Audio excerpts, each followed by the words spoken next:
Ese, pierna derecha, directo al arco. ¡Golazo! ¡Golazo!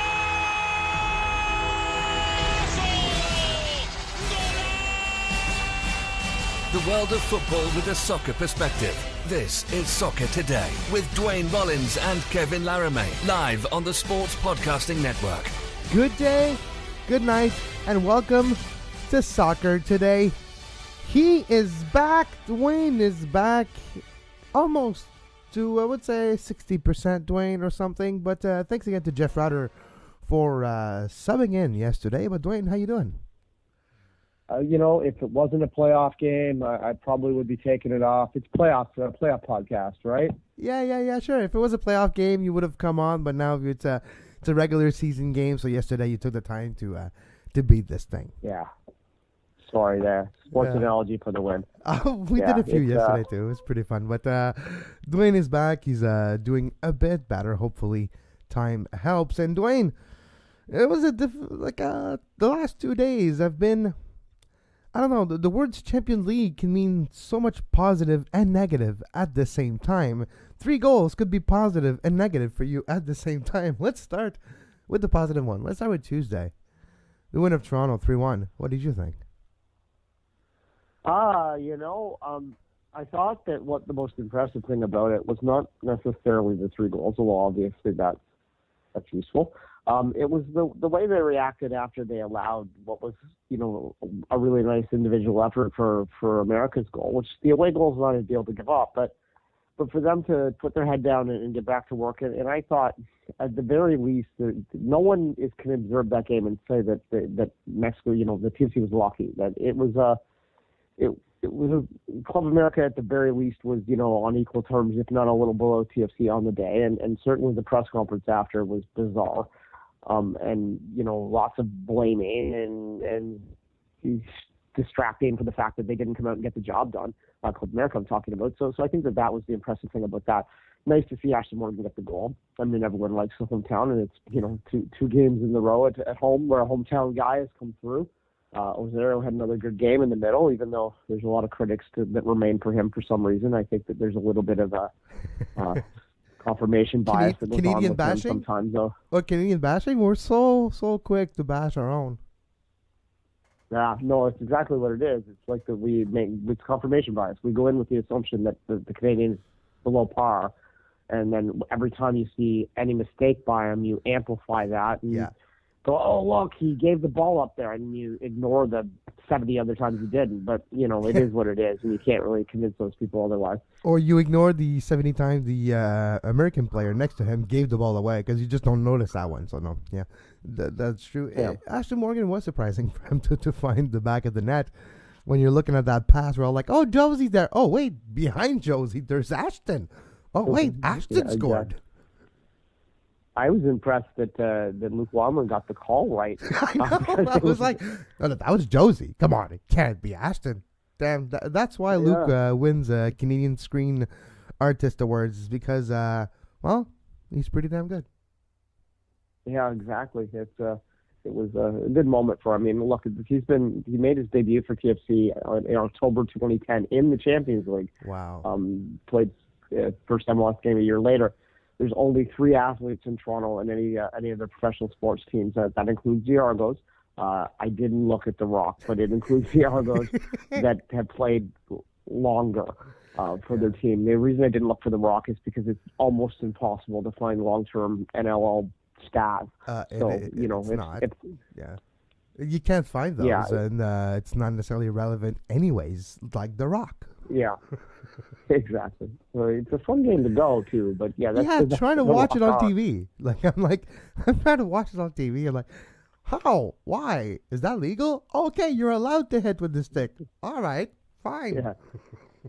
Yeah. I took my girlfriend to it, and she was like, "What? They can do that? They can do that? It is fun to go to." But at any rate, back to the boards, cross check at the back, hit while he's down on the turf. Yeah, that's legal. You're like, oh man, this is rough. All right, then check off our bingo card there. We talked about another sport. Yeah. For the record, the 3 athletes that have served longer than Ashton Morgan for a TFC team are DeMar Rosen, who obviously is a superstar, Nazem Kadri, who has a big following in this city, and Tyler Bozak, who's a well-known Leaf as well. So of those four, obviously Ashley Morgan's the most synonymous of them, and for him to have his moment in front of 23,000 fans, and that's impressive on its own because it was a miserable night in Toronto. And they actually outdrew the Blue Jays. Even those Blue Jays were indoors, so that's a lot big of soccer difference. fans are taking pride in that. All right, let's talk about the tunnel. What is it with this tunnel? Is it the light? Is it a good idea to have it red? Is it triggering people? You're going in that tunnel. You're like a bull. I know maybe that's why last year Sasha Kleshan got mad. You're a bull. The red light. You get it nerves and you get aggravated. I don't know. There's something about that tunnel. Should architects redesign this tunnel so confrontation would not happen in it? It does have a bit of a nightclub feel to it. Yeah, it's got a red glow when you're in there.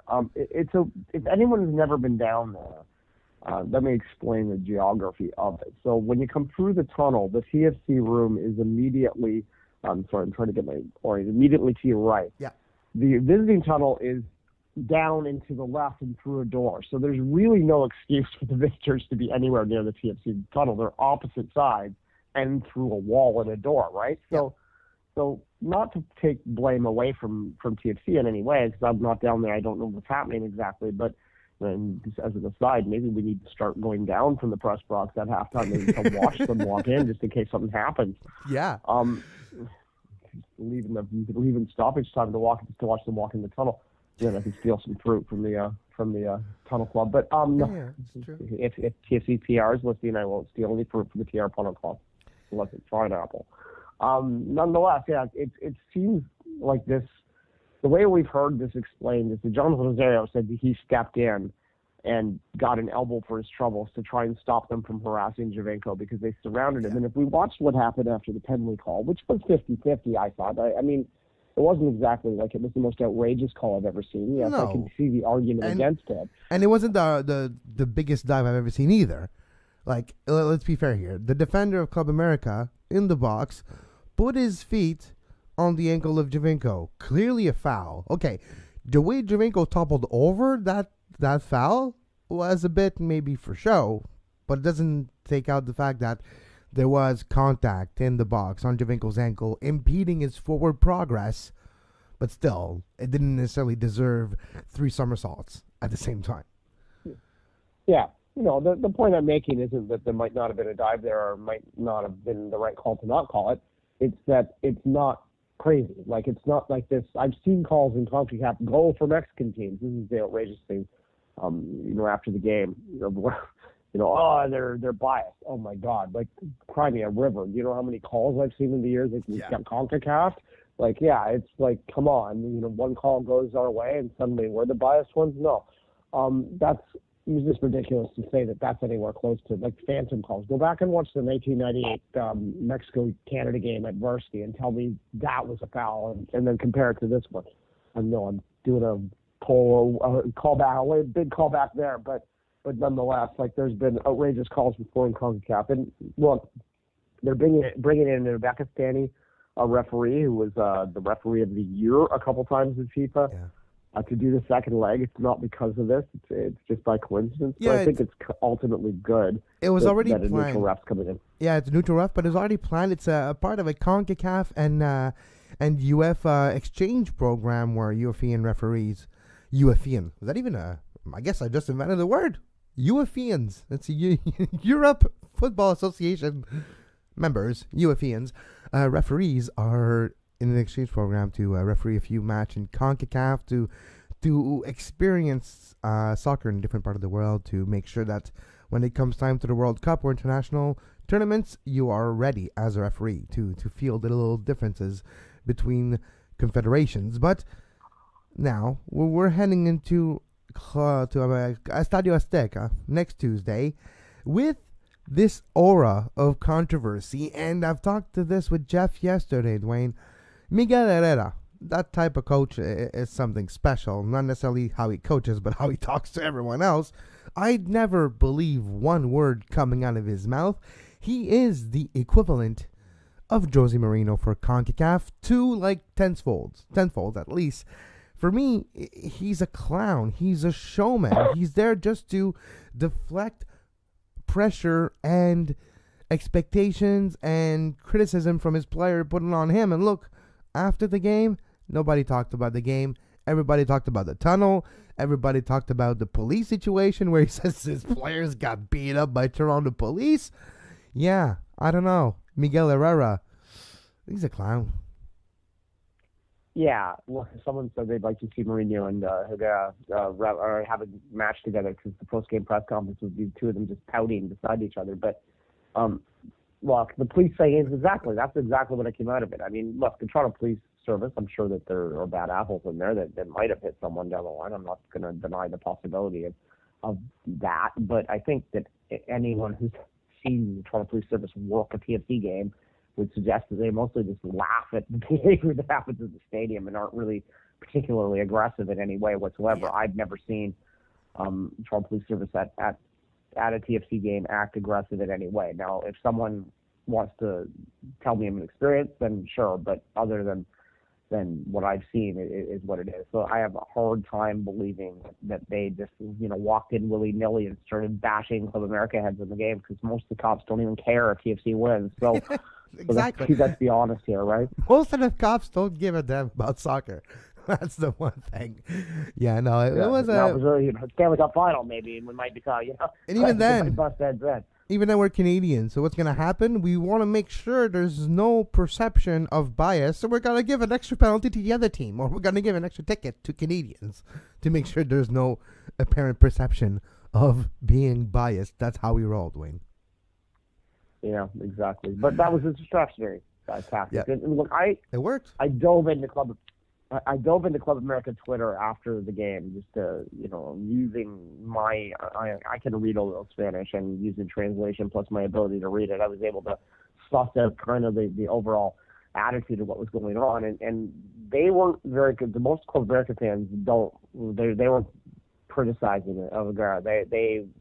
They felt that he gave motivation to Toronto with his talk the day before, when he said basically dismissed their capabilities and winning over Tigres. They gave them motivation that they didn't, basically they put billboard material up for TFC. I don't necessarily think that played a role, but they were perceiving it in Mexico like that. Mexican TV, apparently, I didn't see this, but there were people that were watching Mexican TV that said that they were highly critical of Club America and weren't necessarily blaming referees or anything. They were saying that Club America was making excuses, that they just got beat.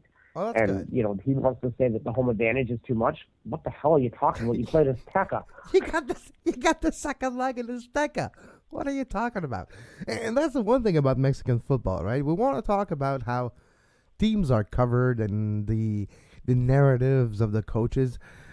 This will never fly in North America and in Canada. Our journalistic approach is a little transparent. That it's not about the intangibles. Usually, it's watching Mexican football TV. That's what you get, Duane. It's always about the intangibles. It's always about the coaches, and it's always about the rants and stuff.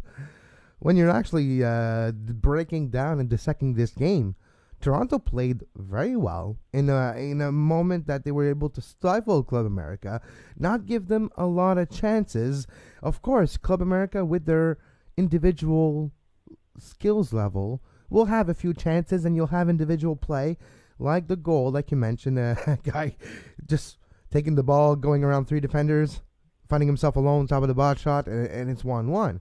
Nothing Bono could do to save that. But at the end of the game, we're not even talking about how Toronto beating Club America, how it happened, why tactically, what is the answers that Greg Vanney found to beat a team coached by Herrera. No, we talked about the tunnel, we talked about the police, we've talked about players, and we've talked about Miguel Herrera pouting. And you know what? It felt like, when you have a big bully in your school, Duane, and the bully, you stand up for him for the first time, doesn't know how to handle himself, doesn't know what to do. He's pouting, yelling, kicking garbage cans. I guess they're bullies. Yeah, it's going to be, it's a knife fight, right? Like, I mean, to use an analogy, this is going to get down and dirty in Mexico City, and TFC's going to, to get into the second leg, what they need to do stuff, they're going to need to score down there. It's the same approach as the Tigres game, only they're my worry is, having watched the end of that Tigers game where they started to collapse in those last 5 minutes, is that you've got to play the 90, because I think this team's just, because of the altitude, because of the pollution in the air, because of the mystique of Azteca, because of everything else, I think that TFC is going to have to up the game even more to get through this, even with the 2-goal lead. Now, the 2-goal lead's nice, but in some ways it might be dangerous, because they might want to sit back and defend, and that's the absolute worst thing they can do. They have to go out and find a goal. The first goal might be enough if they can get it, especially in the first half, to really turn the Club America advantage of the fans, of the Rowdy fans, on Club America if they fall behind.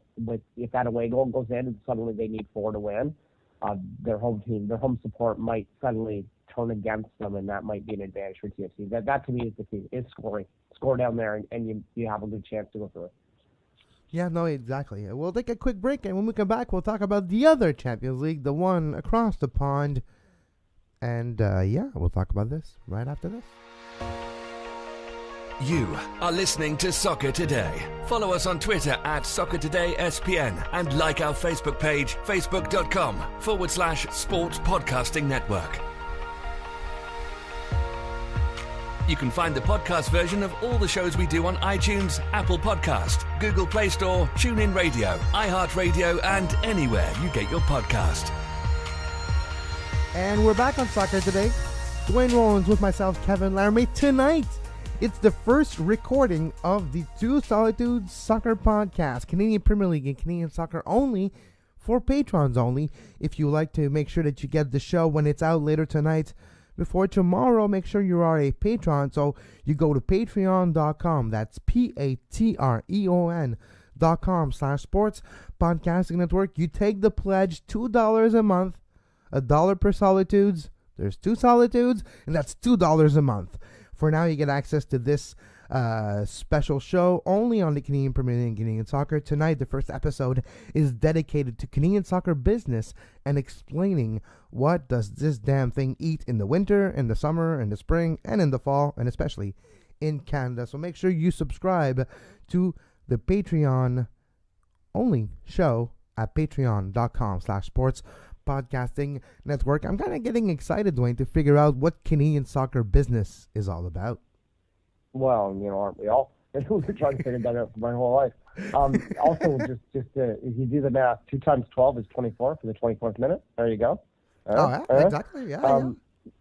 There you go. Also, quickly, the Five Rings listeners out there, there's no show Five Rings today because my voice this is as much as I can give you today.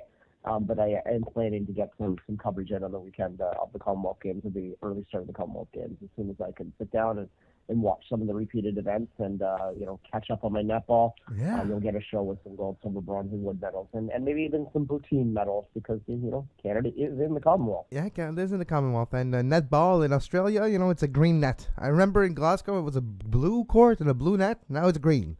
And it's still as boring as it was. So netball hasn't changed. Let's talk about something that did change. And there's 2 storylines coming out of this. There's the victory of Liverpool against Manchester City. Manchester City has not won at Anfield in its last 18 games. And this one, after 30 minutes, it was 3-0. It's yeah, and it stayed that way. Yeah, it stayed that way. I was like, wow, Liverpool pulling an amazing performance. What happened to the bus? Is there any correlation to how that bus was destroyed coming in, and the fact that Man City were not reacting the way they usually are? And here, bear with me for a second. I know the bus, their lives were not in danger. They were projectiles thrown at the bus. The bus was rocked a bit, paint and chips, and the bus was deemed undrivable. Yes. Their lives were not in danger, and even to the words of Kevin De Bruyne, I kind of don't mind it. As long as nobody gets injured, it kind of brings to the atmosphere. But in my mind, if I'm one of those players, at least for a few, maybe not the whole, but at least for a few of them, you almost get an adrenaline dump. You see this happen. You see this thing happening with your bus, the lights, the flares, the projectiles, the bus rocking. You kind of get worried a bit, and for some, you can have an adrenaline dump. And if that is the case, guess what? your game's going to be shot after because you have adrenaline running through your muscles and your legs are going to be just a little bit heavier. Maybe. I mean, the City fans for City the players, I mean to say, none of them were using it as an excuse. They came up flat for sure. Liverpool have had their number for a while. They only team deep in the Premier League. I mean, we don't talk about this, but had they not won that game in Liverpool earlier this year, I'm thinking City. I mean, we're talking about City trying to get an undefeated season right now. As it stands, they still have a chance to win a title in Manchester United in Old Trafford on Saturday, and that's something that may be in the back of their mind too. But nonetheless, this is incredibly disappointing for them this year. They did really prioritize getting deep into this competition. The quarterfinals is deep, but for a club of their stature and their financial abilities, they would expect to get to the semifinals at least. But I mean, I suppose they still have a second leg. It does not seem likely without the away goal on the books. However, we'll watch and see next week. In terms of the bus stuff, no, it's not an excuse why they lost, but also not appropriate. I don't think that Liverpool should get away scot-free for this. Well, they're not. Warned for it too. And they have been charged with acts of endangerment and acts of basically mischief. So there's been a charge to Liverpool and its supporters. They'll be fined, even though technically it did not happen on the ground area or inside the gated area of the stadium. So usually only events that happen inside the limitations will count for UEFA to give a sanction. But on this case, it already has been official. There's acts of endangerment, and there's been a charge on Liverpool and its supporters. Monetary for sure, a fine, and for sure as well, probably some arrest and some court cases going down the road. Yeah, I mean, look, they've been warned for this before too. Not to belabor this because it's really just a few bad apples within the overall fan base of Liverpool for sure. But those bad apples have been warned a few times, and they're almost at the point now where they're running in danger of getting a stadium ban game because that will happen if this happens again, and they don't seem to learn. So we'll watch that semifinal because I'm assuming they're going to get through. City has enough firepower to come back from 3, but Liverpool has their number. If it was any other team, I'd have a little more hope for this, speaking as a fan for a second. But really, I'm not very hopeful in terms of the second leg. I think the City will probably go out and, 3 is a difficult number to come back to. If it's 2, you can sort of be patient about it, but 3, it's almost desperate from the start. And when you're desperate from the start, you leave yourself open. And the big problem with City and Liverpool in terms of their matchup, and there's a matchup here, and this speaks to Pep's one vulnerability. As a manager, he's a one-trick pony. He really doesn't like to play either way. He wants to do the same high press, the same sort of aggressive approach against everyone. He doesn't adjust his tactics. He doesn't ever factor in the other opponent. He just believes his talent and his tactics are going to be superior. And for whatever reason, Liverpool, with their sort of chaotic, swashbuckling kind of approach, are able to slice them open a little bit, and they score. They have the ability to finish, and that's what happened. The third goal was the killer. That second goal. Yeah. Oh, Mane goal, the third goal created by Salah, and that cross, and just Mane scoring. And then you see, the face of City's player be like, really? It's 30 minutes in? We're down 3? Are you kidding me? Yeah. Yeah, no, credit to Liverpool for defending beyond that, too, because, had it been 3-1, then a 2-0 win at home would have put City through. And then you're talking about, okay, well, 2-0, that doesn't seem unreasonable, right? Yeah.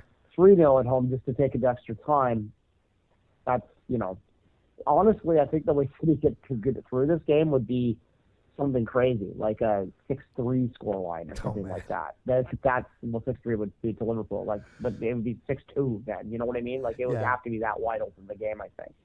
Well, we'll see next week what the return leg has in store, and we'll see you all tonight for patrons only. $2 a month gives you access to the Two Solitude Soccer Podcast. We are back recording tonight. Duane Rollins, myself, and Keaton Robbins will give you all the details of Canadian soccer business. We'll talk about our ideas about the Canadian Premier League, the best markets. We'll just talk about Canadian Premier League and Canadian soccer and that sounds really exciting. You can follow Duane on Twitter at 24th Minute and myself at Kev Laramee. Tomorrow we'll be back with some more soccer today, a bit of World Cup today, and we'll see for 5 rings in the next few days. But for sure, tomorrow, 10 a.m., soccer today. And as always, until next time, have a great soccer. You can find the podcast version of all the shows we do on iTunes, Apple Podcast, Google Play Store, TuneIn Radio, iHeartRadio, and anywhere you get your podcast.